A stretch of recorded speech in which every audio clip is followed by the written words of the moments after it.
and welcome to the Ringer Gambling Show, Friday edition. Cousin Sal here. Anthony Dabbundo is with me. Danny Heifetz is usually with the two of us on Sunday, but where is he? He's in Dublin, and this is a coincidence, right, Dabbundo? Over under 3.5 times, Heifetz has posted on his Instagram about splitting the G since he got to London or Dublin. I haven't checked. I mean, I guess that's verifiable. I'm going to go over. By the way, what time is it in Dublin? It's like 8 hours difference from LA. So 5 hours from the East Coast. Yeah. Like 4:30 or something. He couldn't jump on. He's too drunk. I mean, at least I had a good excuse last week for bailing. He didn't even do the, well, he could try to make it work. He just did the, no, that's it. It's going to be too hard to make it work. Yeah. Yeah. I'm in a different country. I'm good. You'll never hear from me again. I hope that's not the case. We'll see Danny next week. And before that, doing great stuff for the Ringer. He's there with the fellas. That's going to be fun. We have a lot. Oh my God, what a weekend. They're calling this the greatest weekend in sports history, Dabbundo. I don't know that that's the case, but the Ryder Cup is in full swing, or maybe half swing for the Americans.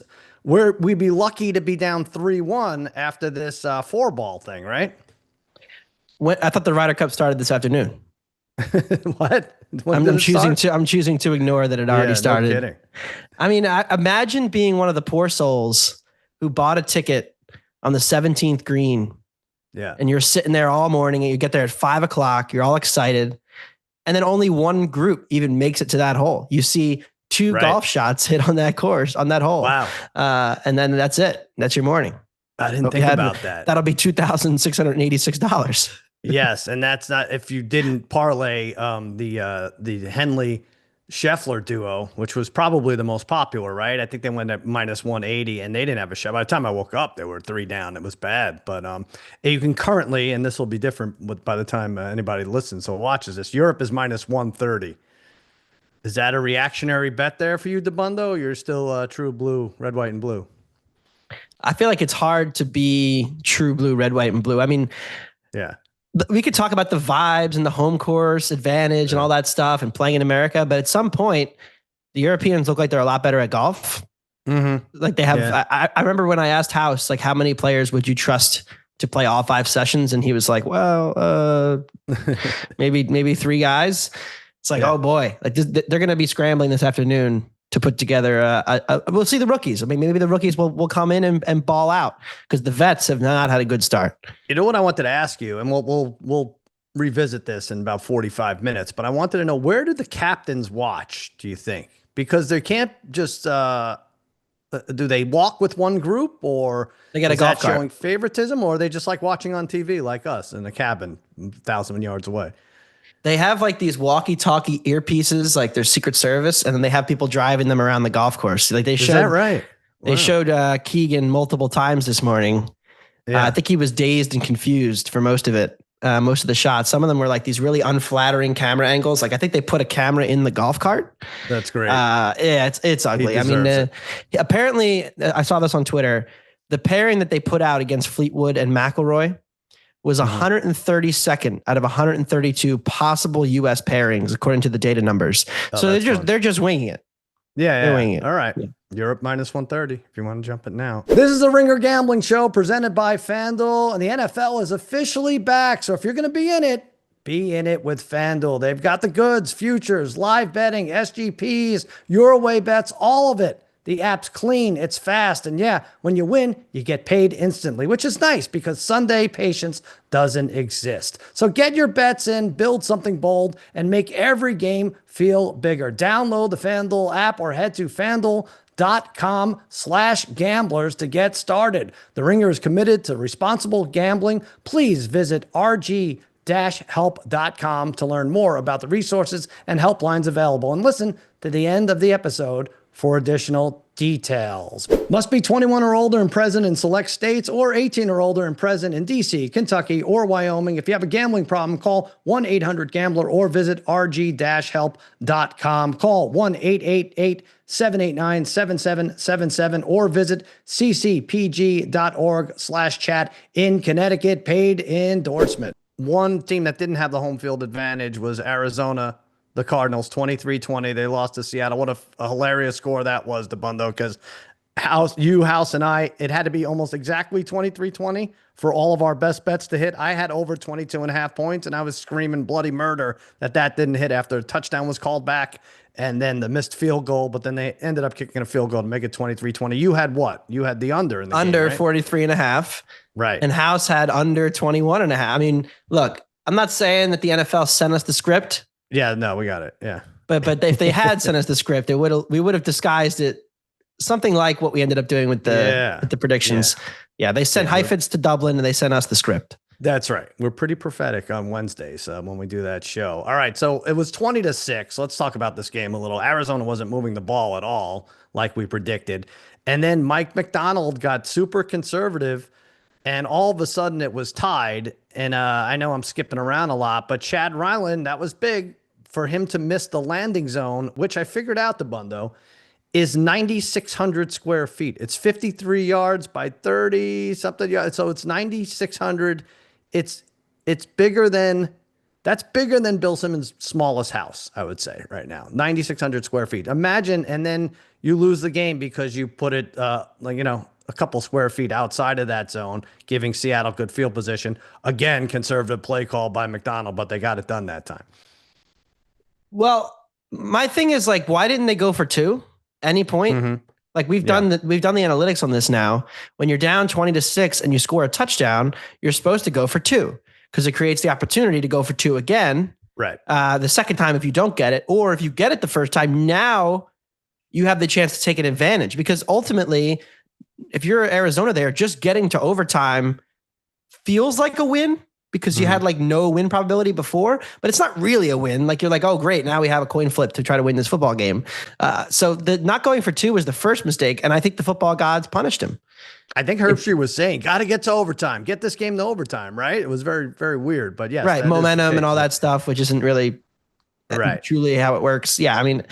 But they kicked the field goal anyway, right? They had enough time, which was another stupid thing that Seattle wasn't calling timeouts with like a minute 40 left, and they ended up using them all anyway. But yeah, it wasn't, I don't know. I know McDonald's going to get credit, and I haven't looked at Coach of the Year, but I'm sure he's right up there. I know your guy is up there, Steichen, but they've made some bonehead calls for two, for a 3-1 team and a 3-0 team. Congratulations to you. You had the early winner with Kyler to throw an interception, and that could have gone all day. I got like four. I wasn't even watching yet. I was walking out of Citizens Bank Park and four people text me in. I'm like, all right, well, I guess Kyler threw an interception. We'll put that one in the bank. Yeah. Little fist pump as I'm walking out of the stadium. But yeah, easy win. He threw another one, tried to throw 3 or 4. And Marvin Harrison is sometimes playing for the other team. So it's great. So I think Marvin Harrison heard all the jokes and all the vitriol at halftime from maybe just the various ringer text chains, because we're getting into his potential criminal background for the family and everything. And then he kind of came around and started making catches. Actually, Wilson's catch on 4th and right before when they were driving to tie, I think it was like 4th and 7 or 4th and 8. And he was turned around. He didn't even see the ball, just got a mid up there and batted it to himself. That was great too. But what are we supposed to think about Marvin Harrison? He is all over the board. Well, I tweeted it, which should have been the ultimate sign to buy low. Usually my tweets don't age well, but I said that calling him, because he used to be Maserati Marv, right? That was the nickname in college that Gus Johnson. Then they're calling him Mitsubishi Marv. Mm-hmm. I'm thinking we might have to go down to Moped Marv. Moped's good.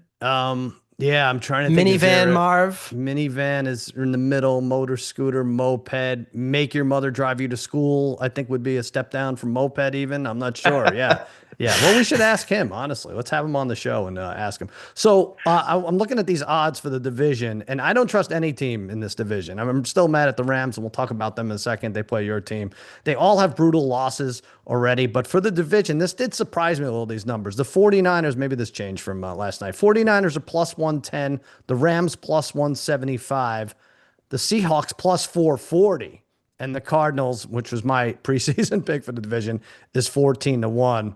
Let me just make sure those haven't changed. 110, 175, 440, 14-1. What jumps out at you? Again, it's kind of a crapshoot, but 440 at this point for Seattle? Yeah, I mean, the interesting question to me, one is you talked about it. Will McDonald trust his offense? Because he clearly doesn't. Right. Like, he's afraid of Sam Darnold. And sometimes these defensive coaches with these elite coordinators who have great defenses, they're like, you know what? I'm just going to go with what I know. And I know what the nerds say. I'm like, McDonald's an analytically focused guy. Mm-hmm. But he has the gut instinct that he can't quite get over. Like when they get into field goal range, it's like, okay, we're shutting it down. We're kicking our chances with the field goal. They're so afraid of sacks and turnovers that is going to have to be something they get over. But the thing is, he's not the only coach in the division with that problem, because McVay and Shanahan are notorious for it too. Right. So ultimately, I think I would probably trust the Rams the most of the three teams, just because I know what Stafford, Adams, Nakua, McVay are going to give me. And they're usually slow starters. So the fact they're already 2-1 maybe puts them ahead of the curve. But I think Seattle, their odds have been cut in half since the last week. I think with their defense stays healthy, it's a top 3 or 4 unit. So they might be the best unit. The other two teams have tough games this week, right? 49ers, Jags. We still don't know who the hell's playing quarterback for San Francisco. Mac Jones might even have to sit. And the Rams, have your team, has punted once this year. So that number could change a lot, Seattle. You might have a little value in that plus 440, even though I wasn't super impressed by them. This is how big they play each other next week, too. Niners, Rams is next week's Thursday night. That's right. Okay. A juicy one. The playoffs, Seahawks are minus 112 to make the playoffs. Cardinals plus 265. That shows you how big that game was right there. You want to do our 107 picks? This is probably my least favorite segment of the week for us. we seem to waste all of our winners on Wednesdays. Yeah. And then we get to Friday and we're 2 and 3. The handicapos are just 2 and 3 every week. So how are we going to get out of the vortex? 6-9 through 3 weeks. There's one team. The good news is there's 3 teams above us by 1 game, right? And one team below us, and that's the boss, Bill Simmons and Joe House. So that's fine. I don't mind that arrangement for a while if we could just stay in contention here. It's 5 teams battling it out. How will you feel if we win the Ringer 107, but our record is below 500? It's like very reasonably possible. I feel good, because then we could just brag. Oh, yeah, we could be assholes, and everyone's going to be like, you weren't even 500. Like, doesn't matter. Way better than you. Or 1 game better than you. Doesn't matter. Anyway, today's Ringer 107 is brought to you by FanDuel. Let's do it. We have 5 picks. I'll start us off with a pick that I don't think you like at all. In fact, I think you like the other side. But because I get 3 and you get 2, this is how it is, and we're going to have to wake up early and root hard. I'm sorry for the Pittsburgh Steelers. If I have to get up early and suffer through it, we might as well have some skin in the game. Heifetz is going to be there. FanDuel has vomit-related props on him throughout the day. But Steelers 2-1. I don't think they've been great in either win. The Vikings are somewhere between that juggernaut we saw last week and that disaster we saw versus Atlanta, I would say. They have the backup quarterback in there, Carson Wentz. And I think this is how Mike Tomlin gets his wins, right? Against the Justin Fieldses and the Drake Maybes and now the Carson Wentzes, or just one of the Carson Wentzes. And I think the Steelers defense actually steps up this week, right? House read this the other day. The Seahawks, Vikings, and Panthers all won by 30 points or more in week 3. In a team's first 7 games of the regular season, teams are 36, 57, and 3. 39% the game after winning by 30. Okay, so the Seahawks are in the books as a winner. I like the other 2 to lose, Vikings and Panthers, if we can. I think the Steelers win this boring game 19-14. Well, doesn't this go? Look, I've been listening to you and Simmons for years. Don't you guys have a rule against betting the London/Ireland/Brazil/Germany games? Isn't that off the limit? We have so many rules we violate. Yeah, this is probably right there at the top of the list. All right. I mean, you have to be up. We're watching it. We're doing the pregame show. It's going to, I feel like might as well have more. But I don't know. I just think the Vikings, Carson Wentz won by 30. It's got to be a role reversal here, right? Yeah, I do feel like the market has gotten a little high on Minnesota, which is why I wouldn't bet Minnesota, but I also didn't want to bet Pittsburgh. So when you were like, okay, we're going Pittsburgh, I was like, okay, fine. I don't vehemently disagree. Like, we haven't not had, I don't think to this point, a game where we come in confidently like we disagree fully. I'm fine with Pittsburgh, mainly because if you just blindly bet Mike Tomlin as an underdog throughout his career, like, I could come on and make a football case for why I don't like the way the Pittsburgh's offense looks. They were a disaster last week, but then it never matters. Like, we just get down to Sunday in the 4th quarter and Wentz will take a dumb sack or have a dumb fumble, and Pittsburgh will magically have the ball down 1 with 20 seconds left, and Boswell will bang in a field goal and they'll win by 2. And then we're going to be like, oh, Pittsburgh has the worst offense in the NFL. They're 3-1. Love it. We don't have to take them the rest of the year. Let's just do it today. This week. All right. I'm in. All right. So you have your pick. You have the Falcons. I mean, we have the Falcons, but this was your contribution, one of them. Yeah, this market has been all over the place throughout the week. And we did the Monday show with the East Coast Bias boys, and I came on and I was like, why is Atlanta 2.5, 3 plus at home here with Mariota probably starting and the entire Washington secondary out? So, I mean, there are multiple guys out, and I'm counting Lattimore in that because he's cooked. I mean, he just doesn't have it anymore. They lose multiple starters from the back front. Dietrich Wise, one of their better edge rushers, he's gone the injured reserve. So multiple key injuries on the defense, which I already didn't like and already has problems with giving up big plays. And on the other side of the ball, Terry McLaurin, not going to play. Looks like the injury could be months, not weeks. He is so important. I mean, this is not a deep skill group. Deebo Samuel all of a sudden becomes like their number one go-to guy. And after that, it's kind of just a bunch of just guys. So I have major questions about Washington. I know that Mariota has stepped in when required and done a good job with this offense in terms of just keeping the chains moving. But I don't know. Atlanta's defense was fine last week. They did a pretty good job. Their offense sabotaged. They had a bad game. Penix was on the road in the division. They lost. They got blown out. You expect a response, and I think we'll get one. I think Atlanta will be able to run it on Washington. I think they'll be able to hit big plays on Washington, and I think they'll win this game. So this line has flipped. Atlanta was plus 1.5. We got it in the contest. We got our good old-fashioned CLV, and now this flips. I'm going to take Atlanta. I'll still lay the 1.5 here, but for the contest, we have plus 1.5. So go Falcons. Yeah, another one of mine and Simmons' rules that we've abandoned so flippantly is never take the Falcons giving points at home. But like you said, we got that we have the tic-tac thing working for us. We have plus 1.5. And I think the best we could hope for is Atlanta does to Washington what Minnesota did to Cincinnati last week. Minnesota got stymied by the Falcons, right? You never thought they were going to score a point again, right? And then there they go, and they load up. I mean, it was mostly their defense and shut out Cincinnati. We have to hope that the hapless Falcons don't show up again. Boy, these are bad quarterbacks in the first two games we picked. Now's where it changes, I think. Eagles, 3.5. This has stayed the same, right? We had the Eagles minus 3.5. Did you know that Eagles blocked field goal return for a touchdown against the Rams mattered towards the spread last week? I didn't even know. I heard a lot of people complain. Jesus Christ. I'm still not over it. But it cost us. Yeah. Baker's very exciting. He's my favorite quarterback to watch, honestly. His career arc is unlike any other. And I'll never forgive Ruiz. What's his name? Paul Ruiz? What is it? He's my 16th favorite quarterback to watch. Ruiz is my 16th favorite writer on The Ringer, and I couldn't name 3 others. No, I can't. I don't know why I'm taking this personally. He did rank him 13th, but he really ranked him 16th. To my face, he ranked him 13th. I don't know why, but I think we get a weird Baker game on Sunday versus the Eagles defense. There's a big thing about Tristan Wirfs coming back. He's supposed to play. Is he going to be great coming back off arthroscopic knee surgery, or is he just going to be average or good against this hungry Eagles defense? I think, it's going to be a little slow moving. Their numbers with and without Mike Evans are night and day, almost 40 yards passing game difference.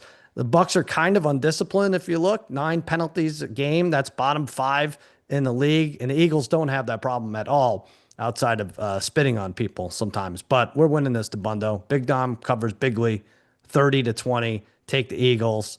Don't love the team, love the pick though. It's so funny that every time you mention the Bucs around this part of town in Philly here, people get like they shrivel up and they freak out and they're like, "Oh no, not another road trip to Tampa." But what's missing from that discourse is that AJ Brown didn't play the last 2 trips to Tampa. And now it's the other way around where Tampa has the injury bug. They could not block the Jets last week. They had so many holds. Baker was scrambling for his life. They almost blew the game in part because their offense went silent in the second half. Like, I don't love the Eagles defense right now. I think there are questions, but the question is that if Tristan Wirfs were fully healthy and Mike Evans were fully healthy, I might bet Tampa here. But with those injuries being so important, no way. So I lean with you on the Eagles. The only question is which Eagles offense are we going to get? Because my gut tells me, and this is my fear, is they're going to come out like they did the first 3 weeks of the season, and they're going to try to be the grinded out ball possession team. That is their DNA now. They're trying to do this like never turn it over thing. They're not seemingly willing to just let the ball fly, take the straight jacket off Jalen Hurts, or let AJ Brown let him hoop, as he said. So if they do you'll that, notice in my 45-second analysis, I didn't mention the Eagles offense once, because I mean, it's like you can go on and not have to worry. Yeah, you're right. It's a defensive. They're going to have to win the turnover battle and everything else, and that's what I'm banking on with this team. But yeah. Bengals, though. All right, so we're going to have the Falcons and the Bengals, who really couldn't. Those two teams really couldn't look worse, but we're going to go 2-0 with those. Well, you talked about betting against the teams that just had blowout wins. Right. I mean, the same goes in reverse. Betting on teams that just got blown out traditionally does well in the NFL. And look, I just can't get to this number. These two teams played at the end of last season in the final second last week of the regular season. Cincinnati closed a 4-point favorite, 3.5, 4-point favorite. If you flipped home field, you would say Cincinnati and Denver would have been about a pick 'em at the end of last season in Denver. There is no way it's a 7.5-point adjustment from Joe Burrow to Jake Browning. And if anything, you would have downgraded Denver because Bo Nix has looked worse this season. So if you just kind of compare the prices, I cannot believe this is 7.5. And I get all the case that Denver can, in theory, run the ball all over Cincinnati, and the Bengals offense is cooked with Jake Browning and yada, yada. But this Denver offense can't separate from anyone. They are 32nd in success rate this season. Like they had 9 first downs last week against the Chargers. They struggled to move the ball in multiple of their games this year. So I can't get to 7.5. I also think that if Surtain's on 100%, Riley Moss could get picked on. He's had a slow start to the season. It's still an elite receiving group in Cincinnati that can get points and open up a potential backdoor, if Denver's up 10 late. So there's so many different ways. And the way Denver's moving the ball right now, it's crazy to think that they should be 7.5 here. They were 7.5, 8 week 1 against the Titans, who might be point shaving. So I like the Bengals here. Yeah, I mean, a lot of metrics, if you look during the week, being sent out that Bo Nix is the worst quarterback in the league right now, numbers wise, which means that Jake Browning is not the worst quarterback in the league. I did the math on that, just basically there. But yeah, if you would have told me this was Denver's 2024 defense, I would like, all right, 7.5 is fair, but they haven't showed me anything like that. That's a big number. And now we took the biggest game of the week, which again, another thing probably we shouldn't be doing, but this was the accordion pick, I would say, right? We broke this down on the phone. You were in the Phillies parking lot. The fans were disabling your car as we analyzed the 107 picks, right? They were picking apart your car as we were picking apart the Chiefs. I think our opponents in the 107 have this too, a couple of them. So we're not thrilled with this Ravens pass defense. They were disgusting last week and against Buffalo, but we saw Kansas City against probably an equally as bad pass defense in the Giants. And they were okay, right? Like he was 22 for 38, Mahomes, I think 224. I just think the Ravens are better and they could score more. And there's a chance this goes to 3, so we'll get some value. What do you think? I mean, I know you're with me. That's what you think, because this is what we came up with. Yeah, I do like Baltimore. I like Baltimore first half even more. You can bet them to win the first half, which I put in my column, minus 115 to have a lead at halftime. I think it plays into the script. I mean, since the start of last year, right, the Chiefs have been one of the worst first quarter offenses in the NFL. Baltimore's top 5. And then as the game progresses, you could see, the Chiefs somehow drag them back into the mud and pull Baltimore back and ugly the game up and come back. And like, maybe we should do the Sal special. Should we do the Sal special for these games for Pittsburgh? So you're saying, what's interesting about the Sal special which is the Steelers special. It's Steelers opponents first half, Steelers to win the game. The Chiefs actually pay off more on that than the Steelers do, except you won't get as many odds. So they don't pay off more, but that actually wins, where Chiefs lose the first half, win the game. But you want to go the other way. You want to go. I'm saying 8-1. Right. It would go against our pick. What's going to happen is we're going to be 2-2 in the contest. Yes. And then Baltimore will have the lead at halftime. Monday's our 5th game, right? Oh, is it? Okay. Yeah. You're right. Cincinnati. I think that's good though. I'm writing that down. I think we have to do that. Yes. When do we do that? Okay, Sal special, but it's a little switched up a little bit. Yeah, you see eight? Did you see 8-1? Or are you making that up? I saw 8-1 this morning. Oh, Yeah, okay. Chiefs All right. come So back to win. With that being said, I do like Baltimore. Yeah. No, we do. I mean, Yeah. the Kansas City offense. And I was actually talking to a friend about this. He's like, "Why does it feel so awful?" And that yet they're like top 10 in the drive metrics. And it's because Mahomes is scrambling his ass off. I mean, they are top 3 in scramble EPA, and they are awful at running the ball, which is the main problem here. Like the Ravens' best run stopper, Matabike, is out, but the Lions ran on them. The Bills ran on them. Those are 2 elite run offenses. Chiefs are not that. And then the Chiefs offense, they don't get anything in rhythm anymore. Everything is just, all right, Mahomes drops back. Nothing's there. He scrambles. He runs around. He tries to make something happen. Sometimes he gets a DPI. Sometimes he throws the ball backwards and the Giants don't pick the ball up. And that offense just feels like a big problem going up against the Ravens offense, which can, even when they don't have a great game, which I don't think they had a great game Monday, they still scored 30. So it's so hard to keep this Ravens offense down for 4 quarters. It feels like the Chiefs would need a lot to go right here to stay within a field goal. Yeah, it's funny. You talked about the Eagles offense earlier, right? And these 2 Chiefs and Eagles played each other. But the Eagles offense is like, we got all the studs.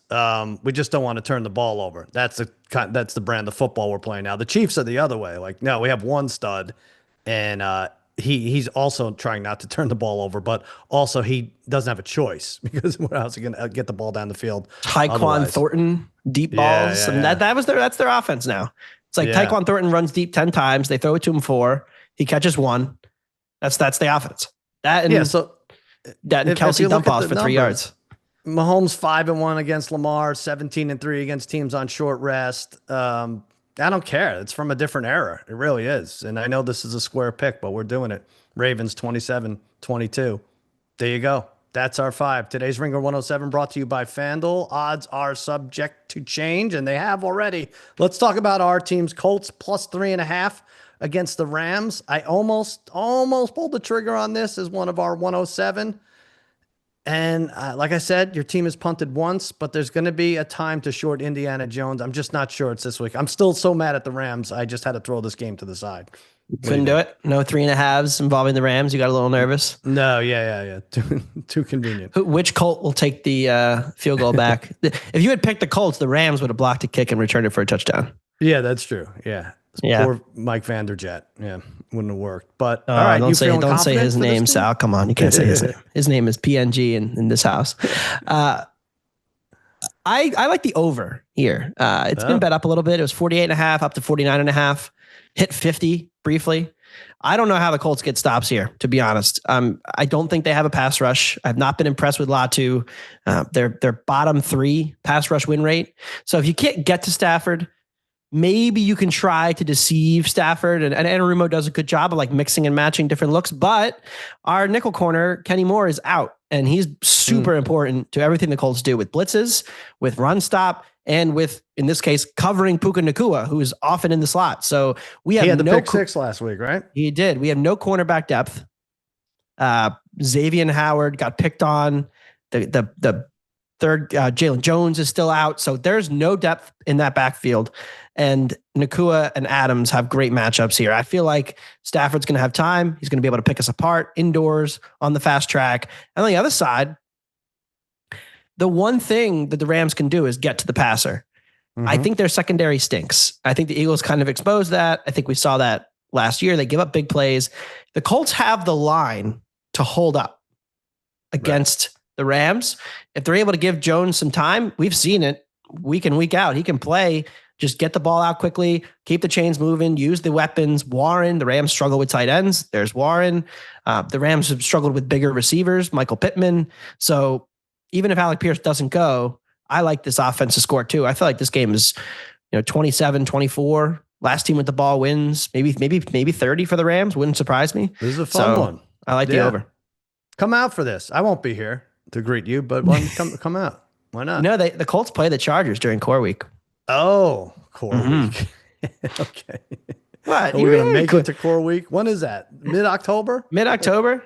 Oh. Is that I thought that was like a secret society. We weren't even supposed to mention that on the national airwaves, but all right. We're going to have to come up with I think we have to come up with a decision at Core Week. What's the reward/punishment going to be for the 107? Because we never did it.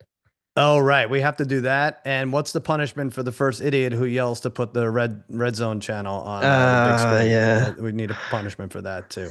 Yeah. We need a punishment. They're just fired for watching these Cowboys week after week.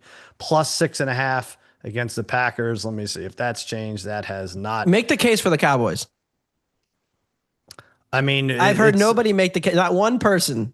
Well, in the world, you went to the wrong idiot here. I can't do it. I mean, unless emotion really plays a huge part of this. Look, if they had beaten Cleveland, I would even maybe be able to make a case here. But the Packers, if there's the juggernaut that everyone says they are, they can't drop 2 in a row to Cleveland and Dallas, the two worst, arguably the worst defense in the. I mean, I don't know. Cleveland's got a good defense, but look, all right, maybe they get 6.5 backdoor cover. That's what I'll say, right? Backdoor cover. I'm enjoying your ability to try to because I got nothing too. I mean, what did he say? Dak said it's going to hurt to sack Dak. Like it's going to, what does that mean? Is that a threat? Is it going to hurt Dak or is it going to hurt him emotionally? But yeah, I feel like Jordan Love names his score here after seeing that secondary, Everybody's wide open when they play Dallas. Yep. I mean, the Eagles' first game notwithstanding, which they don't really count because they only choose to play offense like half the game. I mean, what the Giants and the Bears? Oh my God, maybe we should have used Green Bay. Is there a dead cat bounce? Is there any pride? Maybe Dallas can play there too high and keep everything underneath and stop the Green Bay from being explosive. Green Bay does rely a lot on the big plays, but I mean.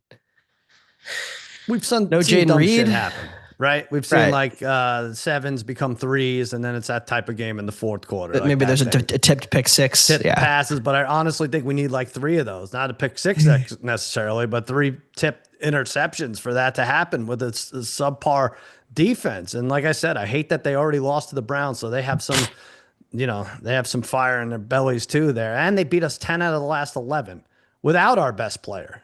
They beat us 10 out of the last 11, then we gave them our best player. So most we could do is hope for. And your second best player is out.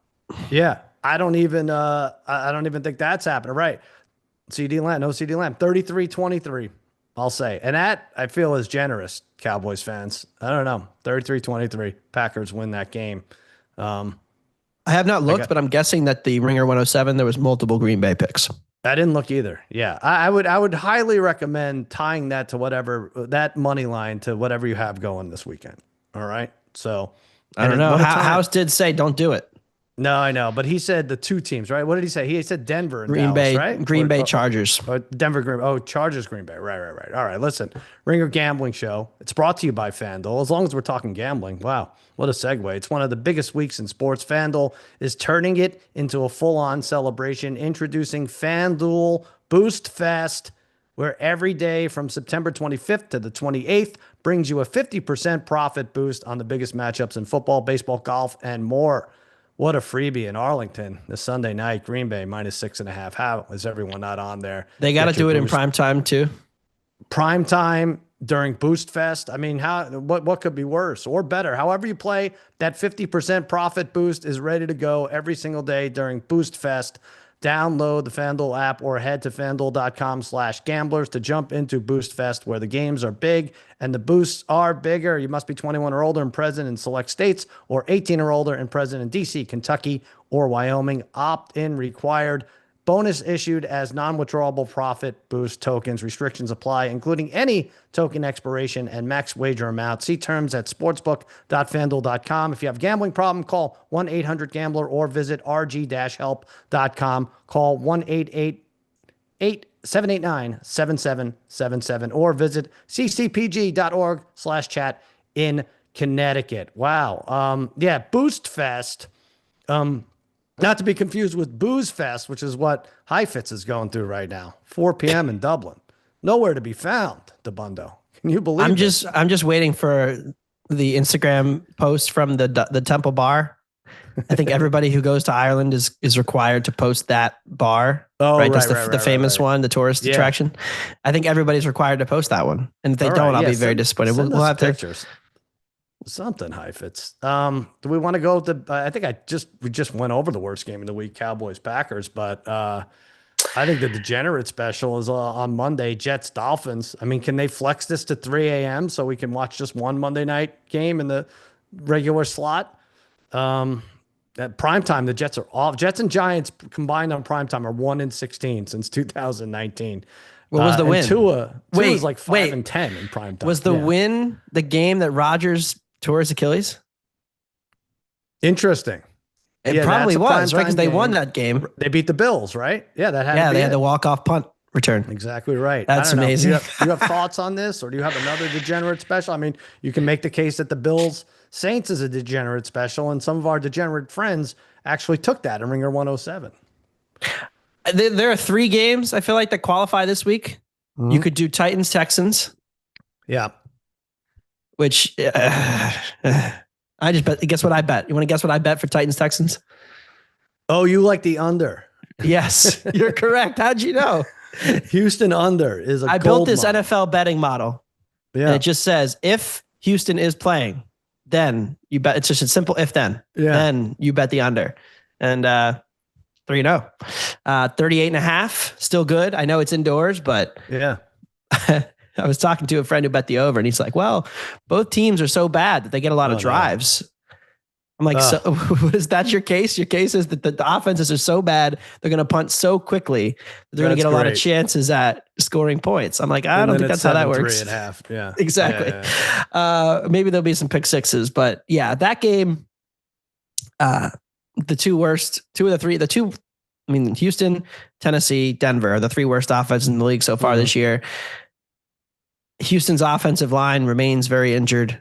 Tennessee's offensive line will get one guy back, but I do like one prop in that game, even though I bet the under. Io Manor over 32.5 receiving yards. They like to throw it up to him. He seems to have good synergy with Cam Ward, and Stingley's not going to play for Houston. So their best corner's out. I feel like he could have, maybe it's 20-6, and he has a good drive late where he catches a couple passes. So I like Io Manor, Elick to get over 32.5 receiving yards. And then I did bet, under 38.5 in that game. That one's a classic. If you like the under, you like my hate bet of the week, which is the Titans plus 7.5. And I'll probably just do it in pools and anything where I have to circle it and not, just it costs me the no dollars. Basically. Yeah. No. Yeah. But I also have a policy. I wouldn't call it a model, but I have a policy where I always take any points north of a touchdown against the lowest scoring team in the league. And that is what the Houston Texans are. They average 12.7 points. Let's face it, it could be even less than that. A lot of that happened in garbage time. So even the Titans average 17. And, I get it. This is Houston. If they don't get up for this, the Titans at home, it's over. It really is. And I'm going to make a little case for the Titans that you're going to laugh at me because they ended up getting blown out to your Colts. But they had 21 first downs, and they beat the Colts in time of possession. And I get that the score got out of hand, but have you seen these Texans games? They cannot move the ball. So I'm with you. I'm holding my nose and taking the Titans plus 7.5, maybe a chance to win. What's interesting is none of the degenerates we talked about, Hal's talking about teasers and everything. No one's putting Houston in a teaser or a money line parlay, right? And it's as a big win as it could be for a division winner from last year. I think I'm going to use them in so I have 2 survivor pools. One I'm already out because I had the Falcons. The other one, I still have Houston. Don't do it. And I don't know where else I would ever use Houston. No, you don't have to. You won't last that long to need them. I don't know. It's a rough one. It's tempting. I'm not going to do it. I think I'm just going to take the free space on Buffalo this week, but it's tough because Tennessee's defense did play the Rams and the Colts. Yeah. Two teams back to back who are pretty explosive. Colts dominated O-line. It's a big difference playing Houston. I mean, this is like the JV football. So I think this has to be the shit degenerate game of the week because we spent 5 minutes on it. You could make a case for Bills Saints. I actually was tempted by the Saints. If it got to 17, I think I would have bet them. Mm-hmm. Just because the Bills don't try to blow teams out. They run the ball. They don't throw deep anymore. They just kind of all right, we'll take our 12-point win. Yeah. Like you saw last week, they weren't even trying to hit explosives. They don't run Josh Allen as much. So maybe you could sell me on the Saints, but at 15.5, there are better games to bet. Well, I'm going to save this for Sunday, but I did well with this with the taking the Ravens adjusted over the Browns like minus 22.5, and I think they won by 23. Did they win by 23 or whatever it was they won? So you get it was almost 24 odds for that.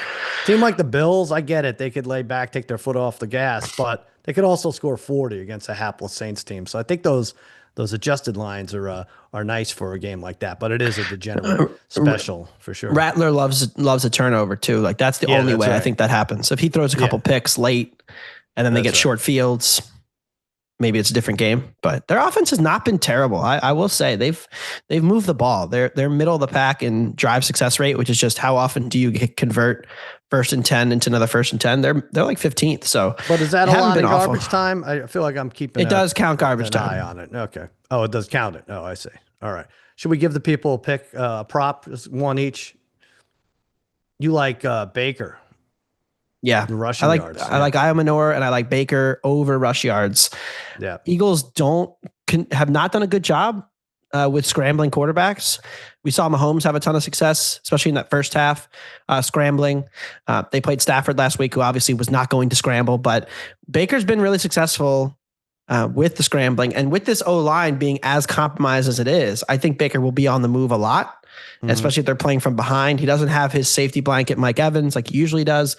So I think that could lead to a lot of running for Baker. So over 17.5 rush yards for Baker Mayfield. All right, I'll give you one. No one's talking about it, but Micah Parsons to record a sack, minus 144. The VIG's a little hefty there, but they'll quintuple team him. It's like walking judge, I think, at this point, because Jerry said he won't be honored before the game. And there was pressure to honor him. That's, to me, is crazy. Like, I think Jerry's clownish on a lot of his decisions, but who thought that they were going to have a ceremony for Micah Parsons pregame in Dallas after all this? Not me, but anyway. Well, I thought they would. You did? Not even a tribute video? A tribute video? A tribute video? No. He had a great career for the Cowboys. He'll come back. We're going to get him again. No, but yeah, they usually do like the 2-minute highlight video, and then they show Micah on the big screen, and everybody right. cheers. Then they cut to Jerry and everybody boos. And that's fun. Yeah. I am not looking forward to this. Can we hand off every offensive play? If we're going to lose anyway, wouldn't that be, if he gets a run stuff, it's not as impactful a moment as if he sacks and does a dance and everything else, but it's not going to happen. He's going to play out of his mind, and Dak's going to drop back probably between 35 and 38 or 40 times. So out of we're taking, out of 2.5% of the dropbacks Micah gets to him. I think that's going to happen. And all this, they know him from training camp bullshit that they're saying about the Cowboy. No, they know him. It's like, yeah, he's the one that got to the quarterback in training camp and you're only allowed to touch him. That's not going to happen. They know him from training camp. Disgusting. They're also going to make sure to keep him in into, like, if it's late third quarter and Green Bay's up 14-20. Oh yeah, he's staying in until he gets one. Yeah. So they might even let the Cowboys tie and get to overtime if he hasn't sacked them yet, just to get that. I don't know if they'll go that far. Hey man, how about these Mets? Are you excited about my Mets again? They control their own destiny, Dabbundo. Isn't that a bad thing? Own destiny. It seems to be. They did better when everyone else was controlling their destiny, and now they control their own. And so the Reds are a game behind. So as long as we stay even with the Reds, 3-game series against the Marlins, we're all right. I don't know, and yet I'm terrified, and I don't like it. We're gonna throw like 10 arms Saturday and Sunday, I think. Well, the Marlins are saving all their best pitchers for this weekend. Yeah, I know. It's a World Series. They're roster. Like openly bragging about how much they want to spoil the season. Jerks. Yeah. And so yeah, I the did Mets see are minus 370. The Reds are plus 320. That's for those who like to gamble on this stuff. My snakes are dead again. Yeah, I know. That was fun for a minute. They were plus 610 and 10-1 before that. But so yeah, it's just the Mets and Reds right here. The Snakes, well, they're not, I shouldn't say that. They sweep this weekend, and you guys win 1 out of 3. Yep. And the Reds win 2 out of 3 or less. Oh, is that right? Is that how it is? Then they're in. Yeah. Oh, so if they sweep this weekend, they're in the driver's seat, because I think those other 2 scenarios are, Very likely. And I mean, if they sweep is a big stretch, but you never know. I mean, the game, right. they blew I got to stop. I'm leading myself down blind alleys with the snakes talk. And, like, I feel like, when I was 7 taking the bus to school, I'm like, the Mets are the best, even if they win like 68 games in a year. And like, I've grown from that. And I also like, I still get mad when they lose and everything, but I feel like I'm a realist. And we have to win 2 out of 3 at least this weekend, probably all 3. And then we have to win 2 out of 3 against the Dodgers. And so now we're talking like 5 out of 6 in the next week, or less than a week. So I can't, there's one thing to make the playoffs, but that's how I look at it. Maybe that's pessimistic, but that's how I feel. That ain't happening. So, well, did you see this Athletic poll? No, I don't know. What was it? The Athletic 2025 MLB postseason hope-o-meter. Are you optimistic or pessimistic about your team's chances of the playoffs? Mm-hmm. All right, I got the number here. What percentage of Mets fans do you think optimistic about their team's World Series chances? To win the World Series from this point. This is a fairly recent poll. This came out today. Yep. 8. 6%. Yeah. Okay. Second lowest. Who's saying yes? Who's saying yes? The 7-year-old Sal from the bus. Yeah, I guess so. Yeah, get him off the bus. Make him walk home. Oh, God. And the other one, right. And then the Philly, by the way, number 1, just throwing it out there. Number 1 at 89% optimism. Yeah. The Philadelphia Phillies. Why not? FanDuel's lock and step with you. Plus 430 names you the Super Bowl, the World Series. You're not going to win the Super Bowl. The World Series winner, plus 430. That's the favorite over the Dodgers, who are always, for years, have been the favorite. So, and then the Mariners, who have been put together a ridiculous run here, plus 550. We could talk about all these because, like, the Red Sox Astros is still going, and the Phillies Brewers battling for a 1 seed. It's 96, Tigers 94. Guardians. Tigers Guardians, we could spend a minute on here. The Tigers at least finally won a game. They lost 2 or 3 to Cleveland, and that's big because they're tied with them in the standings, but Cleveland has the advantage. And the Tigers also play the Red Sox? They do. Yes. The Tigers play the Red Sox. Tigers win that series. They pass Boston. Is that right? Okay, so then... That's so if they win 2 out of 3, Boston loses 2 out of 3, then Boston would slide to the 6. Below, so Detroit would be in as a wild card, but then Detroit could also get in as a division winner if they, depending on what Cleveland does this weekend. So it's all, I mean, the American League, forget it. Yeah, because the Yankees Blue Jays is even right now, right? And so one's home for the Orioles, one's home for the Rays. That could be very even. The Blue Jays have that tiebreaker, right? I'm guessing because they have. I'm seeing they're a big favorite to win the division. All right. Let's just talk Riley Judge for MVP. This was dead even throughout the week. And then Riley hits that 60th home run. And now I believe he's minus 190 over Judge. I was crazy about this a couple weeks ago. I was like, how is it? Yeah, it's minus 190 and Judge is plus 155. I'm like, how are they going to take this from Judge? He's got between 60 and 80 points better batting average and everything else. But then I'm thinking, shit, switch hitting catcher. 60 home runs for Seattle. And I saw one stat.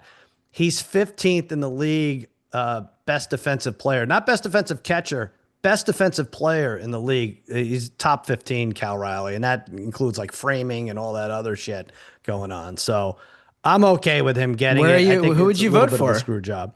Well, what jumps out? I would vote for Judge. I'd vote for Judge. I think that batting average is too much of a discrepancy, and the home runs aren't that much different. And I get it. It's cool. Cal Riley doing all this, but you'd think of Judge is probably not going to have trouble getting Hall of Fame, but it could be the difference between 2 MVPs and 3. So I think he should get it if he deserves it. Where's you going? Where are you going with it? I would not fault it. I would vote for Judge. I would not fault anybody who voted for Cal Riley though. Right. Because I think it'll be the year of Cal Riley when we look back that a catcher did this, that it was historic. And also Seattle, they hadn't won the division since 2001. Yeah, which is incredible. And so they had this incredible second half run here, not even the second half, the last month, to go steal the division from Houston, potentially knock Houston out of the playoffs. Cal's hitting 2 homers a night.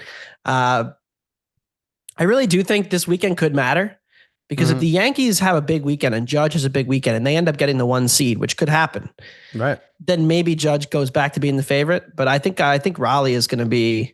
He's got the narrative behind him, and that does matter in these close races. Judge, sometimes he's a victim of his own success. Like he's just done this before, so we're not as wowed by it. Well, and the other thing, Raleigh hits one to the wall, and they're like, guess where that would have been a home run? Yankee Stadium. So you get enough of those. I don't know if that infiltrates the voters' minds. If you were to go by one stat, which would it be? And has that changed over the last 10 years? Because I think it's changed for me. I think wins above replacement really should be looked at almost more than anything. And Judge is like a 9.3 in Baseball Reference and a 9.6 on Fangraph. So where are you on that? Yeah, I would probably be WAR, but I also think WAR can get a little tricky. Like last year, I remember the WAR can Warheads. get tricky. I've read books on this. Yes. Right. What is it good for? Yeah. When like Lindor had like an 810 OPS, but his shortstop defense was great. Yeah. And they were like, well, his F4 is the same as Ohtani's. I'm like, yeah, but Ohtani's OPS is like 200 points higher. Like that has to mean something, not just, he plays great defense at shortstop. So I go back and forth. It depends on which narrative I'm trying to push. Yeah. Okay.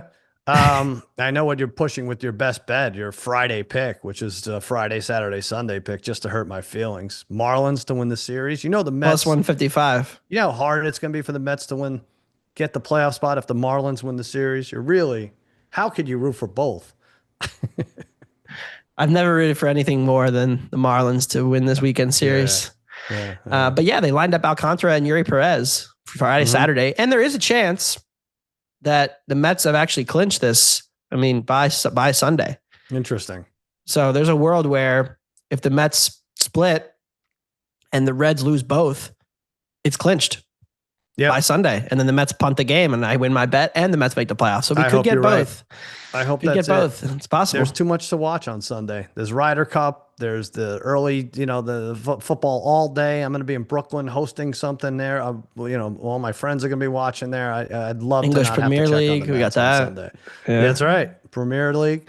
But all right, that's your pick for the weekend. I'm going to go Reds plus 138. Similar number. You're betting against the Mets too. Well, I just don't think they're going away, right? They need it more. They're plus money. They're not going to make it easy on the Mets. And I know Quinn Prister's been great for the Brewers, but I can't imagine they even let him go any significant distance here. I know they're chasing for seedings and everything here, but I think some of these guys go 4 and 5 innings, and that's what you see. And Reds plus 138. Yeah, we're both. What is it? 6%? You said the confidence meter. The passion meter. Yeah. Listeners to this podcast, they're going to keep going down. Yeah. Penn State, Oregon. Let's hit it real quick. Big Ten title game rematch. Penn State minus 3.5. Neither has played anyone spectacular. Oregon has 1 turnover and 1 sack through 4 games. And Penn State 1 turnover and 3 sacks through 4. This is a big deal. This game, it should be a much bigger deal, even though they likely both make the playoffs. Dante Moore has been called by some the best quarterback prospect in years. I know McShay was building. He was building him up. Drew Alar was tapped to be number 1 overall. Right now, he's 13-1 to be the first pick. James Franklin 4-20 against the top 10. I'm going to give you a name, Dabbundo. Oregon's Mateo Uigalele. Yeah. I'm going to give you a name I can't pronounce. Say that 3 times. Mateo Uigalele entered the season as a top pass rusher. 10.5 sacks last year. 3 so far. Makes a big play late. 26-22 final. Ducks win. But I hate the line. It scares me. What do you like? So I've been scouring the college football betting space to try to figure out this game because I went back to the preseason and found power ratings. And they said that Penn State was going to be like a touchdown favorite here. So what has changed? Oregon beat who? Like they beat Oklahoma State, right? Who just fired their coach. They beat Oregon State. Penn State didn't play anybody. So like, I just don't know what's meaningfully changed in 3 weeks. I guess like this Moore kid is the greatest quarterback of all time, but wasn't he sticking up the joint at UCLA just last year? So that's a scary thing for me. I don't know. You could pick a trend for like James Franklin, right? Because they never lose the whiteout game. Right. Or at least they always cover the whiteout game. But then they never beat a great team. So depending on which angle you want to go with that, you could contort the narrative to fit it. I feel like Penn State wins this game. Okay. Yeah. Do I want to lay 3.5? I don't know about that. Well, if you said it was 7, and it is suspicious because I think the public leans towards Oregon being based on nothing. You're right, because they haven't played anyone, neither team being maybe the slightly stronger team getting 3.5. But you're right, the whiteout. The other thing is, much like when Oregon played Ohio State and won the regular season game, it didn't matter. They get slaughtered in the playoffs. Well, that's the thing too. That's one of the things about college football that I don't like about the expanded playoff is that this game would really matter for the 4 or 6 teams. But the fact that 12 get in, like what planet is, unless like all of the team gets hurt. Right. Penn State only plays 2 real football games a year. Mm-hmm. On the other hand, we just spent 15 minutes talking about 7 seeds in baseball. So yeah, I know. It's just, but they actually can win the, I mean, we just had, the Diamondbacks were a 6. They made the World Series. Phillies did That's true. All right. Georgia, Alabama. Georgia 2.5. This was 3 and it went down. I believe it's the same, right? It's still 2.5. Slow start versus Bama last year, and then they lost a classic when Jalen Milroe hit Ryan Williams 41-34. Slow start versus Tennessee this year, but then Gunnar Stockton ended up with 300 plus and 2 scores. He took some hits in that game, so they have to protect him better. But if you can get the ball out quick to Zachariah Branch in particular, they're okay. I have it 32-23. Kalen DeBarrett's 2-4 on the road. They're just not as tough a team going on the road to these monster sites. You know, we saw with Florida State. I think Kirby Smart gets the W and the cover. I said 32-23. What do you think? Well, you said it. Should we bet into the narrative? Should we bring, the Cousin Sal special? I feel like we've had a lot of references. Should we go Bama first half? Georgia comes back to win the game? Not bad. Not bad. I'm pulling up the odds on that. I'll look for that. Yeah. It's 2.5. There's too many college games to scroll all these. No, there's a lot. Game specials. I won't be in that. Yeah. All right. We'll find it. That's not bad though. It could be good. Yeah. And then what's the next one? Oh, well, I think Ole Miss LSU will be good.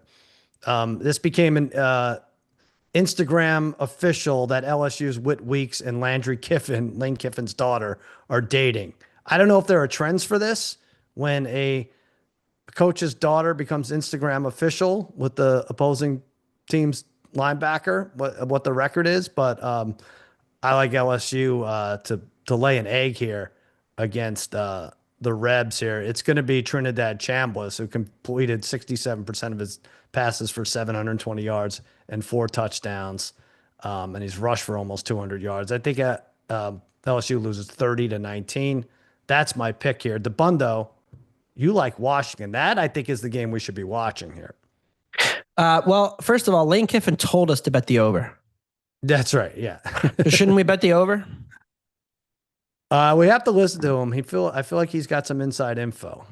He might know a thing or maybe 2, and I wonder how dumb we'd look if we didn't bet the over and then it was like 30-30 after the third quarter. The coach is telling you, Pete Rose is telling you who to bet on the Reds. Yeah. And they've won the last 5 That's the thing. games. It's not like he's like bet us. Like if he was like bet on us, then that's like any coach could say that. But for him to be like, you bet the over, there's gonna be a lot of points. Mm-hmm.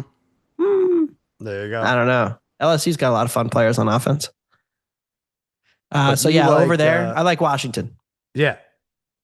You ever been sailgating?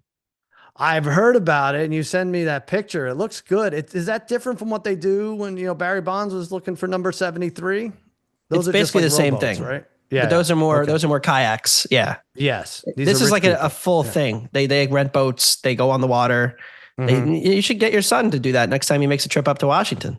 He said that was a great stadium. He didn't want to brag too much about it because they're, obviously a big rival. I'm trying to think of what my state, where I would want to sailgate, not necessarily that there's a body of water there. I'd like to go to any of these SEC stadiums, right?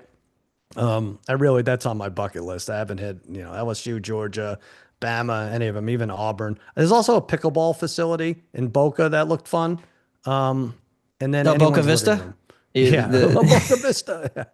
We're moving to Boca Vista. So anyway, but you talked about lines real quick with that Washington thing. I think that was 13.5 preseason, and now it's 8.5. So you could like Washington, but kind of all the value is sucked out of it, right? Oh no, it's not sucked out yet. They're gonna be within 3 late. They're gonna be tight. I like this offense.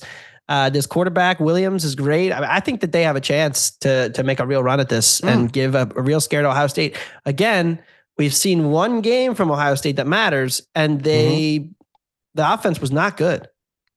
They did enough, right? They got a goal line stand, and they really didn't move the ball most of the game. So it seems I like so the long Huskies. ago too. Was that? I know it was less than a month ago. How is that possible? Interesting.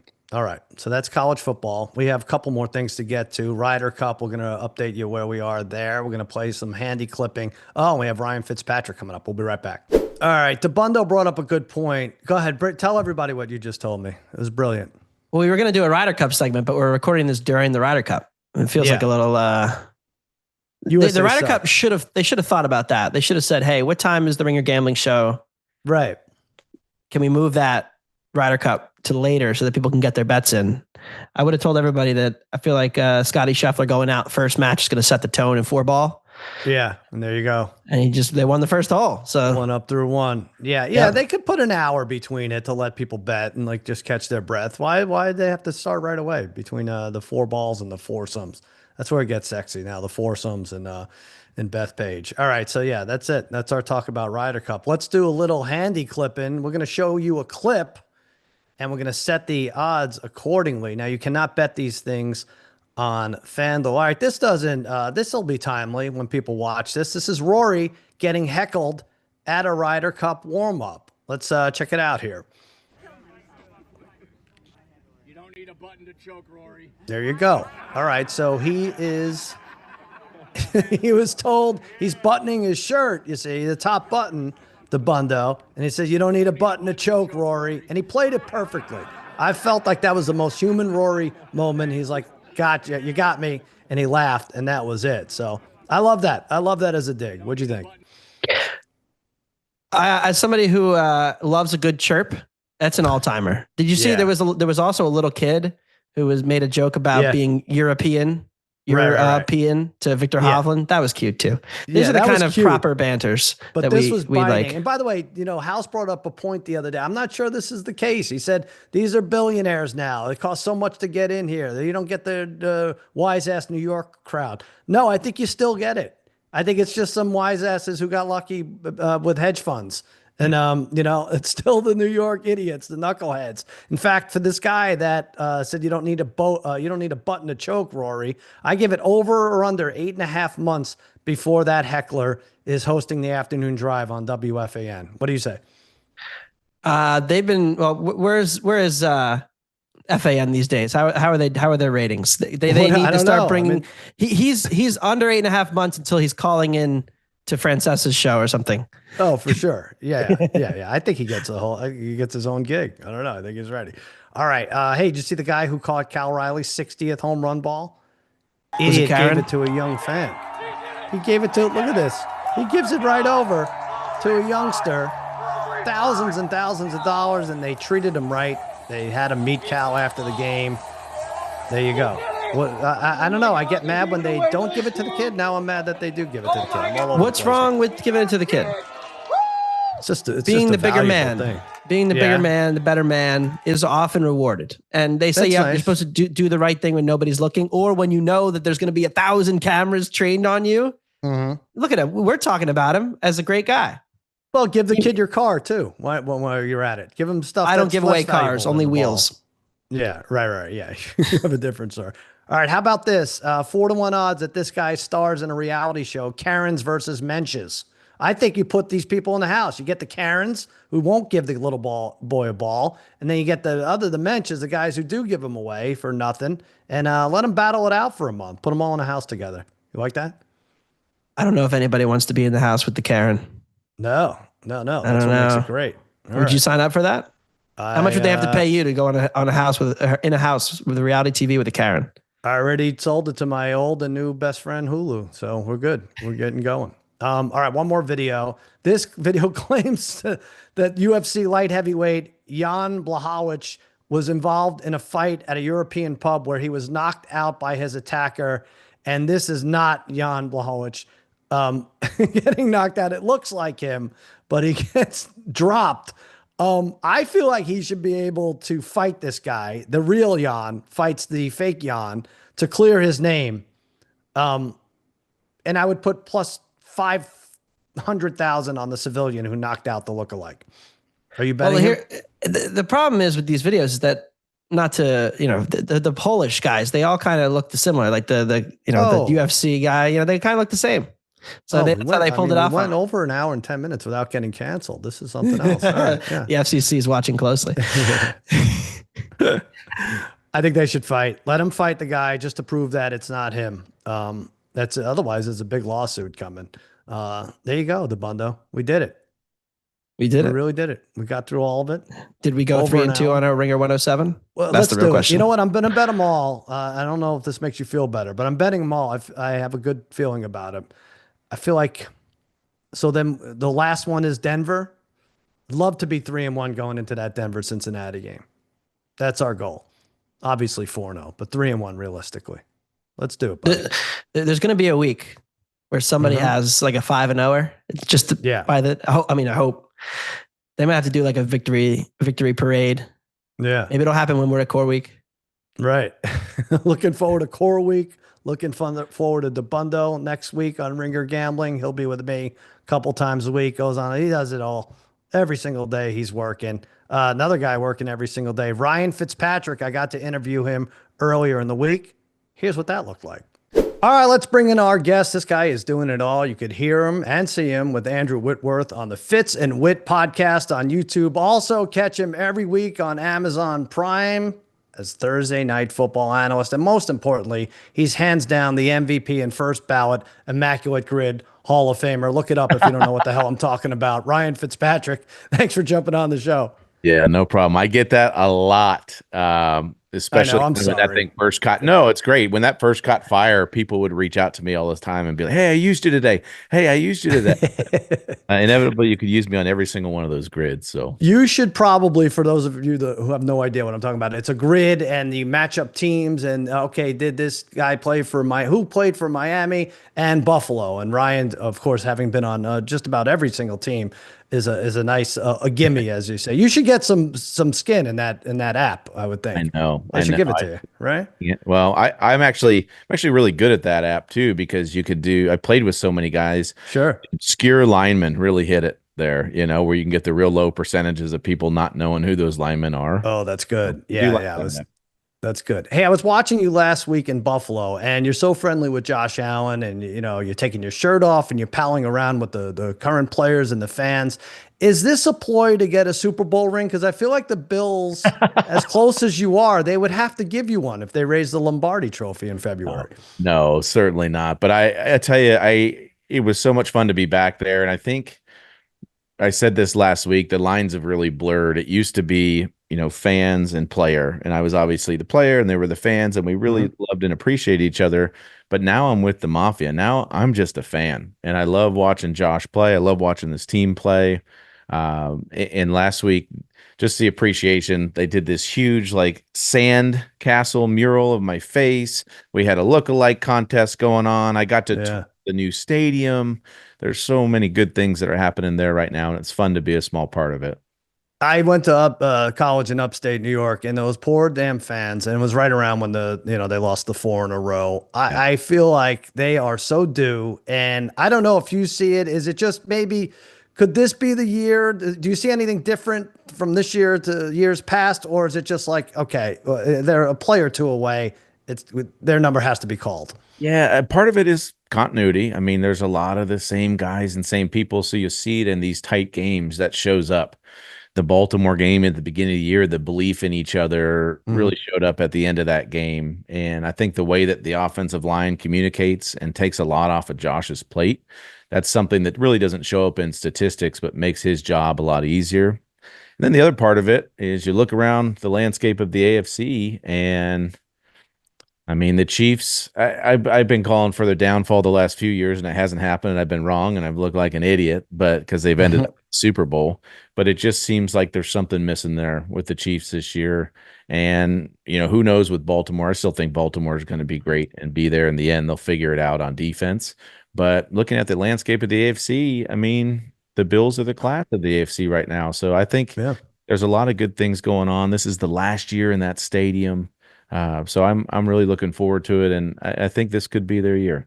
Yeah, last year in that stadium, it obviously would help if they had the #1 seed. And you're looking at, like you said, the Chiefs and Ravens. One of them is going to be 1-3 after this week, right? They play each other. I guess they could be 1-2-1, maybe if they tied. But yeah, so that's a nice little advantage over right, the rivals like that, the AFC rivals. Yeah, for sure, and even just the division too. I mean, they've owned their division, and right now they've already a big lead in the division. So your career is extraordinary. 17 seasons, 9 different teams. And I think about the various playbooks you've had to peruse. Did you ever go to a team and try to implement a trick play that was used from a previous team, or at least urge the defense on the new team to be on the lookout for a trick play? Like, how does that work? I mean, you've seen all different kinds of playbooks. Yeah, certainly a lot of suggestions. I don't know. Trick plays are fun when your team is really good, like the Lions, and you're winning and everything's going right. I think, for me, it was always trying to implement plays that I was comfortable with. Hey, this red zone concept here, I see that you guys don't have it. I've had some success with this. This is why I like it. And then it just kind of depended, in each building, it depended how much juice you had, how much you were winning, how well you were playing. And it was amazing. The better I played, the more plays that got put in that I liked, and the worse I played, it just fell on deaf ears. So it all depended. But learning all those different playbooks, one of the best attributes for me was being able to forget playbooks, being able to completely put them behind me, because I think the mistake that young quarterbacks make as they go from team to team is they try to stick with their old playbook and then convert everything in their head. And it doesn't work that way. That really gets confusing. And so for me to be able to forget the stuff that I had already learned, put it way in the back of my head in a filing cabinet, and go after the stuff to learn the new playbook was a big trait that helped me out. Yeah, and I feel like they're getting such a bonus signing you, these new teams, because it's almost like a coach it's almost like you have spy cams, but are doing this legally because other teams' plays and everything, and you can get in there. So yeah, that's nice. So you've been on all sides of this as a starter, a backup, and how tough a spot is this week for Jackson Dart to get thrown in there against what I think is like a pretty intense Chargers defense? Right, they could have waited a week and played the same, put him in against the same. Right. Right. Looking at that schedule for the Giants when it came out, really tough schedule for them. And I thought it was going to happen after our game in week 6, because Thursday night game, then you've got, a few extra days, and coaches love to do it that way. But, they're feeling the heat. They're feeling the pressure right now. Russ obviously played great in that week 2 game, just had the turnover at the end. But it's going to be difficult for him to come in. The problem is, quarterbacks going into situations, you'd love to have a great defense. You'd love to establish a great running game. And the Giants just haven't been able to do that yet. I think their defense is a little bit more talented than they've been playing. But, in my household, we are huge Cam Scattaboo fans. Huge. Yeah. Living in Arizona, him being an ASU guy, and just the passion that he plays with. But it's going to be a tough spot for Jackson Dart, and a tough spot for Brian Dable too, but obviously this is a Hail Mary for him to try to save his job and show some development and some progress with Jackson. Yeah, so I was just going to ask you that, and you answered it. So Dable, this is really just to save people. Like, why did he make this decision so early? I think he's working backwards and saying, I don't have this job next year unless we're somehow miraculously like 9-8, maybe 8-9, right? Yeah, and my thing is, I still would have waited a few weeks, because you're throwing him into the Sharks. You're throwing him into a situation where offensively, you guys aren't doing a lot of things right, and that's the problem, is he's not going to be able to come in and be the savior. I think the advantage of having Jackson Dart in right there right now, obviously, like, it's going to give them juice. It's going to give him a little bit of a boost and a burst for this week. And the second thing is, he's more athletic than Russell Wilson at this point in Russell Wilson's career. So he's going to be able to use his legs a little bit more. You'll probably see a little bit more up tempo. You'll probably see a little bit more spread, maybe, the empty stuff, because that's what Jackson Dart is comfortable with. But it's a tough situation all around to play quarterback there right now.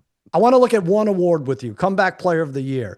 By the way, I think you should have gotten some votes for this. And I was looking at your line there, the season 2019, you had a shot to win this. You should have had a few votes. You had 8 games with Tampa the year before, and then 15 with Miami with very good stats, but you didn't win. I think Tannehill won that year, and which ironically, you might have replaced him there, right? In Miami. Does this ring a bell?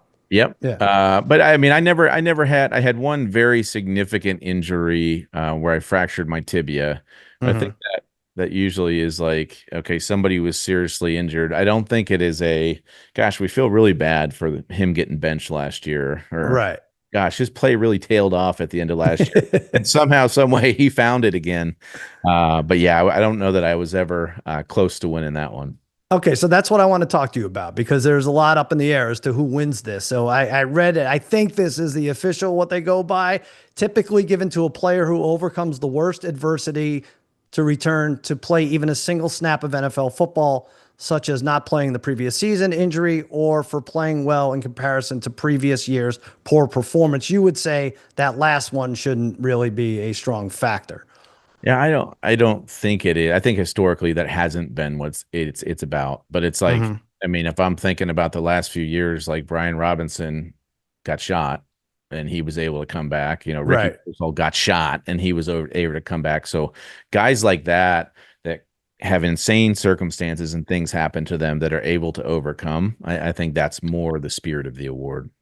Okay, so you're saying getting shot would factor more heavily than just having to play for the Giants, which is what Daniel Jones's case will be. Well, no, right so Daniel Jones had some injury issues there, right? And okay, yeah. the thing I love about Daniel Jones is he was so beaten down in New York. And sometimes all it is getting put in the right location with the right coaches and hitting reset on your career. And so I think Daniel Jones does qualify because you can even say there was some injury issues there and things, but he was chewed up and spit out in New York. So he certainly would be the leader right now, I would think. Okay, so I want to give you a free bet here. So Christian McCaffrey's the favorite at plus 160. We're not even at the quarter point yet, but we got a little, gauge here. Dak Prescott plus 380, Daniel Jones plus 380, Aiden Hutchinson plus 600. And then Trevor Lawrence plus 11. I'll read you some more names, unless you like one of those 5 or 6 I mentioned. No, I don't. I mean, to me, Aiden Hutchinson, of all those guys, having fractured my tibia before and knowing what he had to get through, but Dak, I don't know. I mean, some of those guys.